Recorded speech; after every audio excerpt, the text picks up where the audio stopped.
There's a lot of misinformation about the referendum. How do I tell fact from fiction? Kaya from Wajak Noongar land. I'm Theo, and today we're going to talk about truth-telling and how to debunk and even pre-bunk misinformation about the voice to Parliament. Misinformation is nothing new, especially when it comes to Indigenous issues. When the Keating government was preparing to introduce the Native Title Act in 1993, Victorian Premier Jeff Kennett said that this would lead to the end of the Australian backyard. Comments he admitted in 2002 never came true. And while it would be great to see misinformation become a thing of the past, it is something that continues to be pervasive through the role of media, social media, politics, and vested interests. And this referendum is no exception. So it becomes very easy to get confused, especially when people dispute the truth. As psychologist and researcher Stephen Lewandowski notes, misinformation is sticky and it is hard to correct.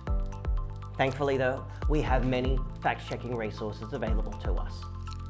The Australian Electoral Commission, or AEC, is countering specifically misinformation about voting and the referendum process. While AAP Fact Check by the Australian Associated Press and RMIT Fact Lab from the University, the Royal Melbourne Institute of Technology are providing direct fact checks against mistruths about the voice itself. They have been working overtime this referendum. Just look at RMIT's website. In June alone, they published 12 separate fact checks, debunking misinformation about the voice. There is a lot of junk out there. So here's what you can do to combat misinformation. 1, look out.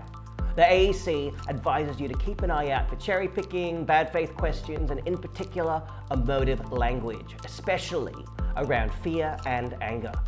So if something sounds too strange to be true, or if it sounds particularly scary, head to AAP, RMIT, or the AEC to get the facts straight. 2, educate yourself.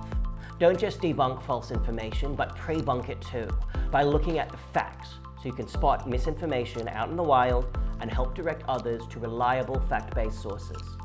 You can even check out our past videos, because we make an effort to point you in the right direction with each video to get you the facts. And finally, 3, create an alternative narrative, a narrative of truth. The Association for Psychological Science notes that combating mistruths generally requires giving significant, coherent information to take its place. And that's what we try to do here too. We do this because the truth matters. Truth-telling is an important part of First Nations cultures, and it should be an important part of ours as well. So before we even start thinking about debunking misinformation, let's spread the truth of what this referendum is first. A means for First Nations peoples to have their voices heard and their outcomes improved. The story of this referendum is an opportunity for us to be a part of history and change our country for the better. I want this story to become true, and that's why I'm voting yes.